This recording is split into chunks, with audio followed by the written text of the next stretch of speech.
صباح الخير على السادة المشاهدين يشاهدوني من قناة الفيلسوف هاشم إسماعيل. اليوم بوريكم مكان في الشيخ زايد اللي أنا أسكن فيه، من ناحية النظافة والجمال بتاع المكان. كنت بعمل كده إحصائية على أنظف شارع عملت عندي في الشارع بتاعي، أو انتم شايفين ده الشارع ده بالنسبة لي آه، يكسب 10/10 في النظافة والجمال. بصبح على كل الناس اللي بيشاهدوني على قناة اليوتيوب. ادي الشارع اهو، قلت اجيب لكم حاجة كده يا ريت الناس تخلي بالها، تتكاتف في موضوع النظافة مع بعض. مش عيب ان الناس ما ترميش حاجة من البلكونات، في ناس دائما تنظف وناس دائما تحط لهم المخلفات بعد ما نظفوا. فليه الناس ما تحاولش تحافظ؟ ده الشارع اهو عندي، الشارع اللي بيسكن فيه الفيلسوف هاشم اسماعيل. يصب على كل الناس اللي على اليوتيوب، كل اصدقائي واصحابي. قلت اجيب لكم حاجه من اهو الشارع ده، انضف شارع في الشيخ زايد. مش بقول كده عشان خاطر اللي انا ساكن فيه، لا صدقوني، الناس اللي هنا بتنظف بايديها بجانب الناس اللي بتنظف. اذا كان حد بيسقي الزرع بتلاقي واحد، انا على سبيل المثال بسقي مع بتاع الزرع، واحد مثلا بيلم مثلا من الارض مخلفات، بتلاقوا برضو واحد بيطلع كده بيساعد معاه. اهي بص، شفت الناس عامله ايه بمجهودها الذاتي، دي كلها نظافه الناس عاملاها. هاتولي حد كده يقول لي يلاقوا شارع زي كده في الشيخ زايد. الشارع ده اهو، بص عاملين ازاي اهو. بمشي لكم واحده واحده، شفتوا؟ مفيش حاجه مرميه على الارض. الناس اللي فيه ناس راقيه جدا من ناحيه النظافه، بتنظف وتجمل. اذا نسيوا حاجه بتوع مخلفات، ده طبعا يسكن هنا في صاحبي اسمه زكريا بطرس، ساكن هنا، واستاذ جميل استاذ محمد برضه بيجملوا ازاي يعني الناس بتحاول تعمل حاجات كويسه اهو. بصب عليهم، بصب على استاذ جميل، بصب على الاستاذ زكريا اهو. شفتوا الجمال اهو، مش عاملين ايه؟ ودي قطه بتبص خايفه مني، خفيش. شفتوا الحلاوه والنظافه؟ ناس بتجمل وتنظف اهو.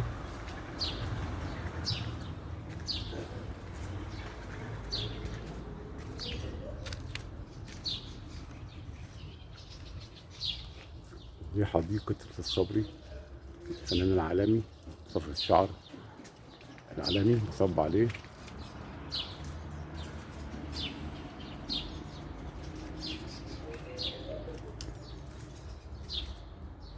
صب على عمر صبري عبد الدايم، صب على صبري عبد الدايم. كل الناس بتجمل وبتنظف حوالين منها ازاي. هو ده عامله المجهود الذاتي، نظافة شاملة ازاي اهو. ما شاء الله ولا قوة إلا بالله.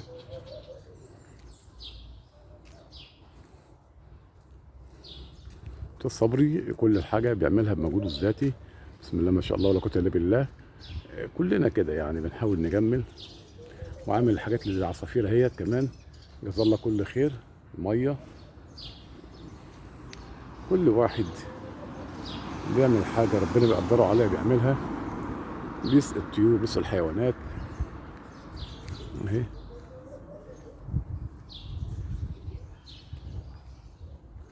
دي حاجات من الشارع اهو. الناس بتوضب الدنيا، تنظف، في ناس بتخرب. دي الناس ما تنظفش زي الناس دي كده اهي، وتجمل اهي. يعني على الأقل يعني يبقى المكان تحس بنظافة. في ناس أعداء النظافة وأعداء النجاح وأعداء الخضرة. الناس بصوا المنظر. تحية خاصة لأصدقائي، عشان احنا داخلين على العيد الكبير، عيد اللحمة. آه الناس تتعاطف بقى مع الناس اللي مش قادرة تجيب لحمة، تجيب لها اللحمة وتديها اللحمة. يعني برضو دي حديقة الفيلسوف اللي انا اسكن فيها برضو. عامل حاجات برضو اهي.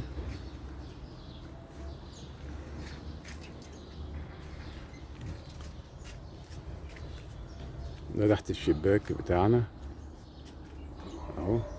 كل واحد بينظف تحت مكانه في منطقته اهي.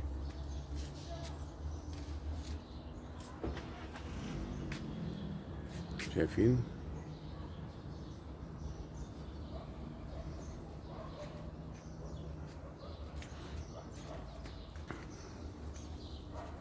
شفتوا يا جماعة النظافة؟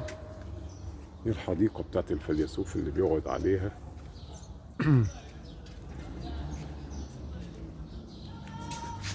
المدخل بتاعي. لو كل واحد يعمل حاجة كده، بس يا ريت الناس تساعد الناس في حل. يعني الناس مش عايزة حاجة من حد إلا لما يحافظوا على النظافة. الناس بترمي مخلفات في كل حتة، في الحدائق هنا وهنا وهنا. أنا على فكرة من النوع اللي هو بحب نشيل زبالة الناس. يعني لو رموا حاجة في الحدائق، أنا واحد من الناس بحب، عندي كده يعني مزاج. يعني أنا مزاج عندي أشيل مخلفات الناس. الناس تلقي المخلفات، وأنا أشيلها من مكان. مش عيب والله، ولا بقلل من شأني، بالعكس أنا عشان أقعد في مكان نظيف بس، لا أكتر ولا أقل. في المجال والجمال. شايفين يا جماعة؟ دي بقى أنا بقعد هنا في آخر النهار في الحتة ديت. الصوت ده أنا برضو اللي عامله. الكرسي بتاعه هو بعد الصبحية هنا ساعة ونص ساعة، باخد فنجان قهوة ولا شاي في المكان ده. دي قعدتي آخر النهار في المكان ده. بحب أخليها تبرق. أنا بغسلها بنفسي بالمية. بصوا أهو. شايفين؟ في الحلاوة دي قعدتي هنا في المكان ده. صب على كل الأصدقاء، أستاذ محمد خليفة، أستاذ عمرو عبد العزيز، أستاذ سيد فكري وبرزان، وعلى محمد هاشم، وعلى أحمد هاشم ومنال هاشم، واخواتي كلهم بقول لهم كل عام وانتم طيبين ويقضي عليكم بخير ان شاء الله. شفتوا الحلويات اهي. ده مكان قلت اوريكم الناس اللي بتجمل وبتنظف عامله ايه. بس احنا بنطالب بس حاجه بسيطه، ان اولياء الامور بس تحاول تعرف اولادها، تعلم اولادها النظافه، ازاي يحافظوا على نظافه الجمال والمكان. مش عايزين اكتر من كده. احنا بنقول للناس ادونا نعمل ولا نسوي، بس الناس تلتزم بس بالنظافه. حاجه بسيطه عايزينها منهم. احنا بنجمل وبنشارك وبنعمل. شفتوا ادي حديقه الفيلسوف من الخلفيه اهي، من الليمون اهو. انتم شايفين؟ دي البلكونه بتاعتي بالباندا اهي. ليه الناس ما تنضفش كده وتظبط كده لحد المكان اللي قاعده فيه اهي.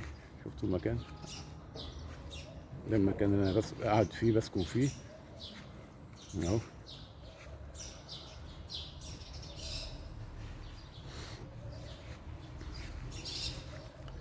الناس بتروق الدنيا ازاي اهو.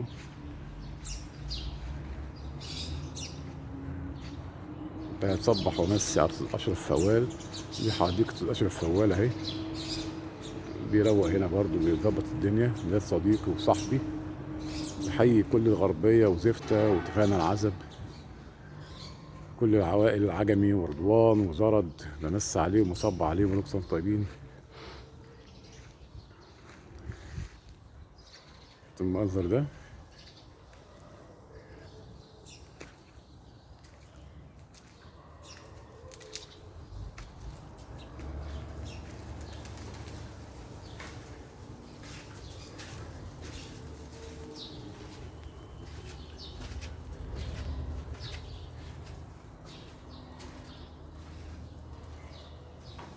ادي النظافه اهي. ناس بتجمل، ناس بتنظف. صباح الفل يا ياسين.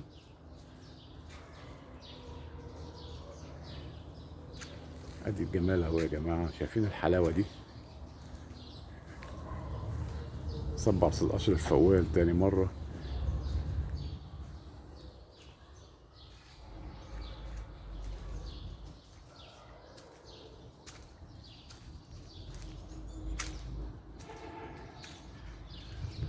اتفرجوا واستمتعوا. فالشارع اللي فيه الفيلسوف يعتبر كده خد 10/10 في الجودة والنظافة اهو، مش بكلامي اهو، انتوا شايفين على الطبيعة اهو. ده كنت عامل مسابقة على مستوى شوارع شيخ زايد وشوفوا بنفسكم، انا مش بقول لكم حاجة من دماغي اهو.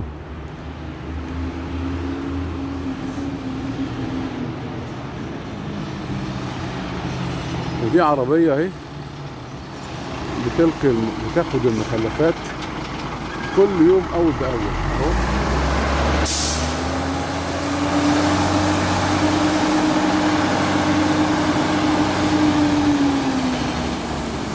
شايفين مفيش حاجة جنبها خالص خالص يعني، بص ولا اي حاجة جنبها. بص اهو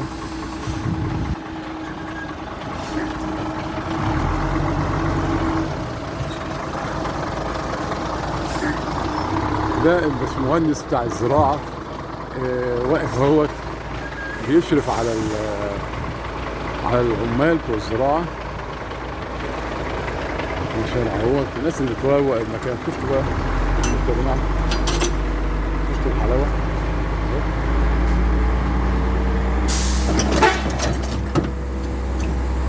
مفيش تحت حاجة ازاي، بصوا ناس بتشيل اي حاجة اول باول، دقة قوي قوي في النظافة في المنظر اهو. الشارع اهو جميل اهو. صباح العسل، ده يا باشمهندس ساهر. شفت المكان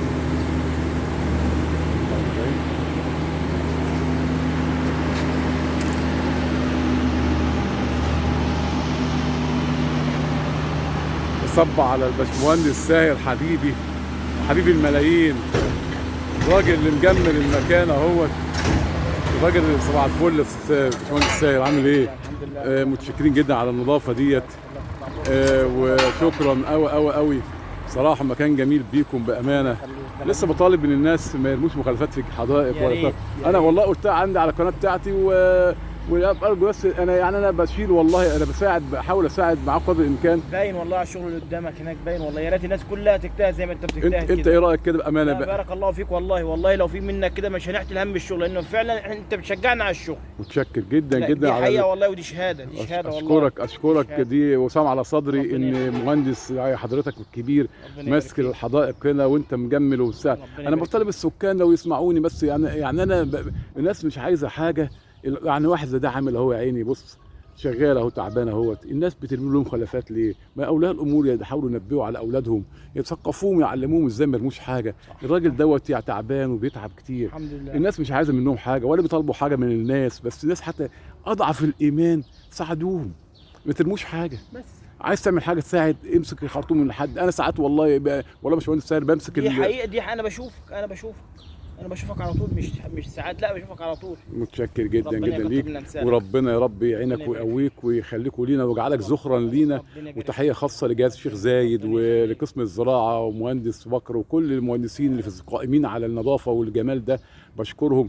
اصل العمر الحاجه ما تتنظف لوحدها، لازم كله تعاون. اكيد لازم يبقى في تعاون، لازم يبقى في تعاون. هو في لازم، اصل بص عمر العجله ما تدور التروس، لازم كله يساعد ويتكاتف مع الناس. هديك المثال قدام حضرتك وقدام مثلا المدام هناء، المس هناء اللي هنا برضه، استاذ محمد بحييه تحيه خاصه. هم عشان شغالين وبيهتموا المكان ما شاء الله عليه. وانت برضه بتساعدنا. الحمد لله بتساعدنا الصراحه. دي حقيقه.